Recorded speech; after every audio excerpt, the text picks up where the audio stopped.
राधे राधे। आप सभी कैसे हैं? सांची मसाला किचन में देखिए आज मैं बनाने जा रही हूँ गेहूं के आटे के लड्डू।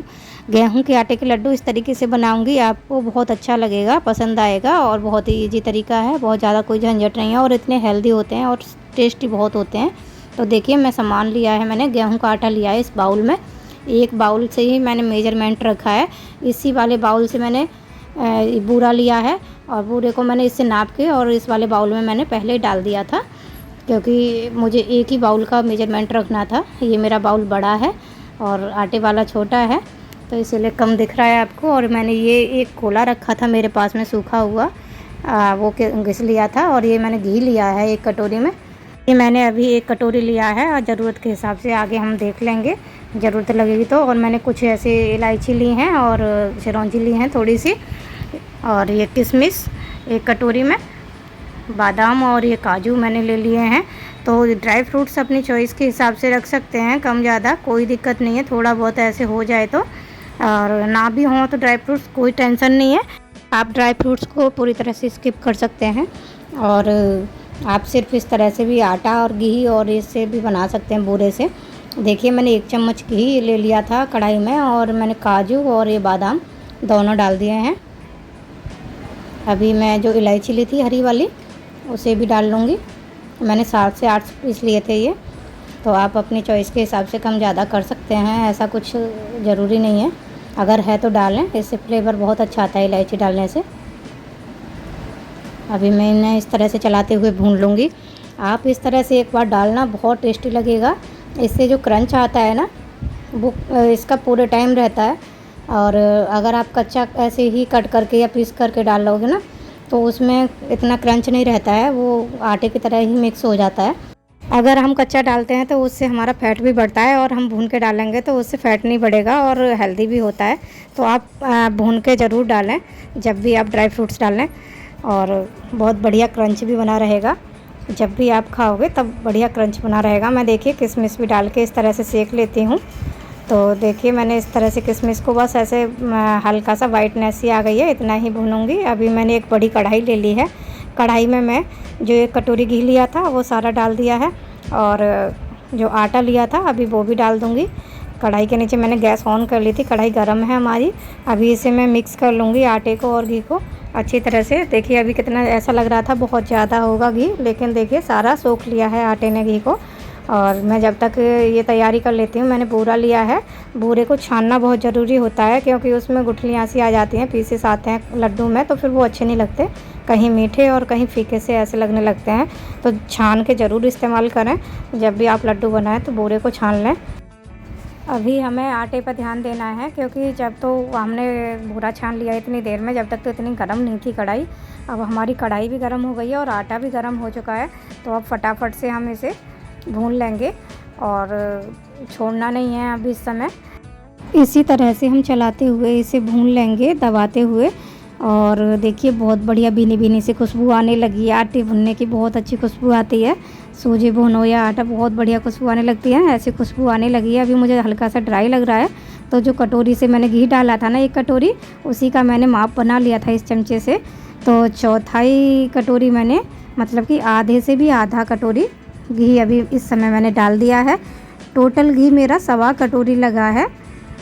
तो इस तरह से मैं घी डाल के इसे मिक्स करके दिखाती हूँ। अगर आपको फिर भी समझ नहीं आ रहा हो कटोरी का माप और आटे के हिसाब से, तो आप देखिए आटा के जितना भी आप आटा लें, माप का इसमें ज़रूरत नहीं होती है। तो आपका बस इस तरह से, देखिए मैं इतना गीला करके दिखा रही हूँ आपको, इस तरह से मिक्स करके पता चल रहा होगा। जैसे हमारी मुट्ठी हम आटा लें तो मुट्ठी बनने लगे लड्डू के आकार की, इस तरह से आप डाल लें घी।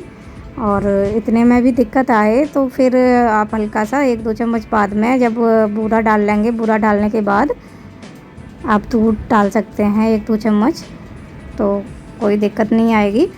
बट अगर लंबा चलाना है आपको, लड्डू लंबे टाइम तक रखने हैं, तो आप घी ही डालें, घी से ख़राब नहीं होते। और दूध डालोगे तो दूध से ख़राब होने का टेंशन रहेगा।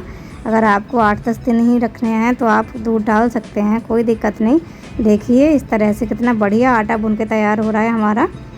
इस तरह से आप भून लें और दबाते हुए ही भूनें, देखिए सारी जितनी भी गुठलियाँ बनी थी वो सब गुठलियाँ ख़त्म हो गई हैं और नीचे से कितना बढ़िया सिक के आ रहा है हमारा आटा।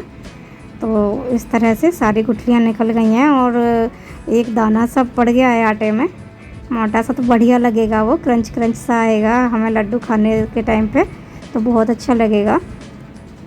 अभी मैं देखिए फटाफट से भून लेती हूँ इसे। और हमारा आटा भून गया, गैस बंद कर दी हमने और इसे अभी हम एक परात में निकाल लेते हैं ठंडा करने के लिए। पंखा के नीचे देखिए मैंने इस तरह से कर दिया है, इतना गीला है हमारा घी से।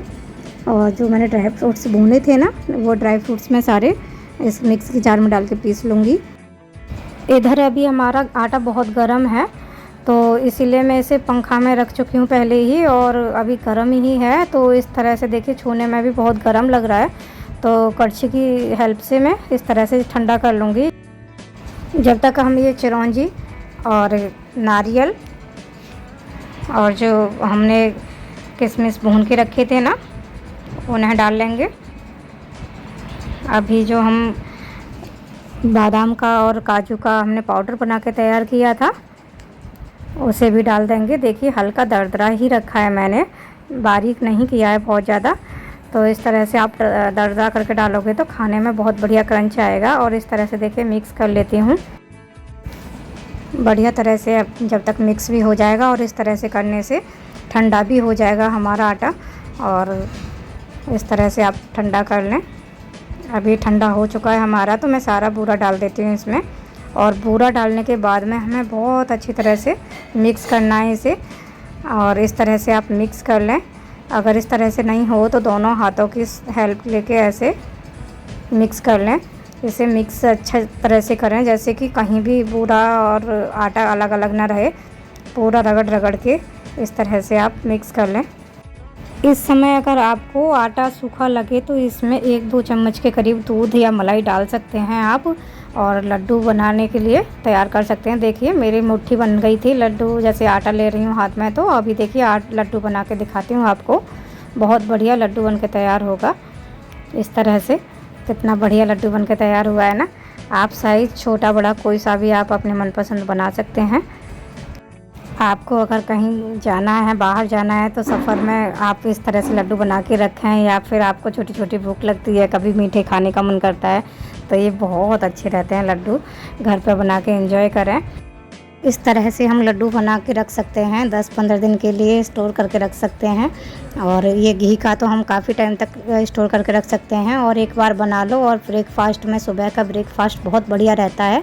थोड़ा सा साइज़ बड़ा होता है, एक लड्डू और 1 गिलास दूध आप इस तरह से ले लोगे तो लंच टाइम तक आपको अच्छा रहेगा, भूख नहीं लगेगी बिल्कुल भी। तो इस तरह से आप बना के रखें, और बच्चों के लिए बहुत अच्छा रहता है, हेल्दी बहुत होते हैं। और इस तरह से बच्चों के लिए ज़रूर बना के रखें। और भी ड्राई फ्रूट्स डाल सकते हैं बच्चों के लिए, और बहुत सारे ड्राई फ्रूट्स होते हैं। और नहीं है तो फिर ऐसे घी से भी बना के आप बच्चों को खिलाएं, बहुत बढ़िया रहेगा। बड़े बच्चे सब खा सकते हैं। और देखिए मैं इस तरह से सारे लड्डू बना के तैयार कर लेती हूँ। मेरे सारे लड्डू बन के तैयार हो गए।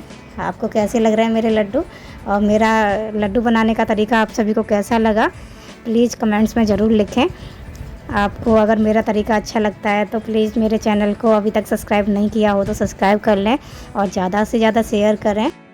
और हाँ, लाइक शेयर सब्सक्राइब करना सब बिल्कुल फ्री होता है, तो प्लीज़ कंजूसी ना करें।